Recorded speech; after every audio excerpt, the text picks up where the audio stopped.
Hi అందరికీ, నేను మీ శ్రీదేవిరాజ్. Health బాగాలేక మంగళగిరి ఎయిమ్స్ హాస్పిటల్కి అయితే వచ్చాను. చెకప్ చేయించుకున్న తర్వాత బాగా ఆకలేసింది. వెంటనే మంగళగిరిలో ఎక్కడ మంచి ఫుడ్ దొరుకుతుందా అని వెతికితే విలేజ్ కిచెన్ అనే హోటల్ కనిపించింది. ఇక్కడికి వెళ్ళిన తర్వాత నాకు నిజంగా పల్లెటూరి మాధుర్యం కనిపించింది. ఈ హోటల్ వాతావరణం అయితే మన ఇల్లు మాదిరా అనిపించింది.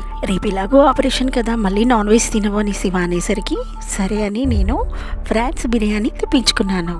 నేనున్న పరిస్థితిలో అసలు బిర్యానీ తినను, బట్ ఇక్కడైతే చాలా చాలా టేస్టీగా ఉందండి. ఆ రోజు నా ఆరోగ్యం బాగాలేకపోయినా ఈ హోటల్లో ఫుడ్ తిన్న తర్వాత శరీరానికి మనసుకి చిన్న శాంతి వచ్చినట్టే అనిపించింది. పైగా ఇక్కడ పనిచేసే సిబ్బంది ఎంతో సౌమ్యంగా మట్టి వాసనల మాదిరిగా మనసును హత్తుకునేలా మాట్లాడతారు.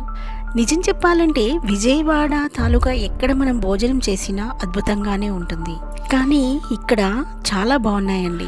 హైదరాబాద్లో అన్ని రుచులు దొరుకుతాయి, అన్ని వెరైటీస్ దొరుకుతాయి నాన్ వెజ్లో అనుకుంటాం, కానీ ఇక్కడ నేను ఎప్పుడు చూడనన్ని రుచులు చూశాను. ఇక్కడ వీళ్ళు తయారు చేసే కిచెన్ కూడా చాలా నీట్గా ఉంటుంది. లోపలికి వెళ్ళి కూడా షూట్ చేసుకోవడానికి అవకాశం ఇచ్చారు వాళ్ళు మాకు.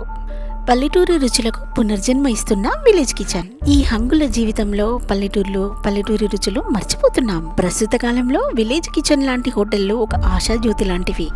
విలేజ్ కిచెన్ హోటల్లో ఎన్నో రకాల వంటలను చూశాను.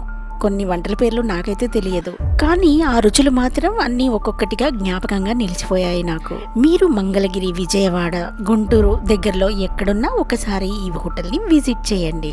ఈ వీడియో మీకు 15 రోజుల ముందే అప్లోడ్ చేయాల్సింది, కానీ నా ఆపరేషన్ వల్ల వీడియో డిలే అయిపోయింది. ఇప్పుడు నేను సేఫ్గానే ఉన్నాను. మరిన్ని మంచి మంచి వీడియోలతో మీ ముందుకు వస్తాను. ఈ వీడియో నచ్చితే ఒక లైక్ చేయండి, మా ఛానల్ని సబ్స్క్రైబ్ చేసుకోండి. ఈ హోటల్లో భోంచేసిన వాళ్ళు ఎవరైనా ఉంటే కామెంట్ చేయండి.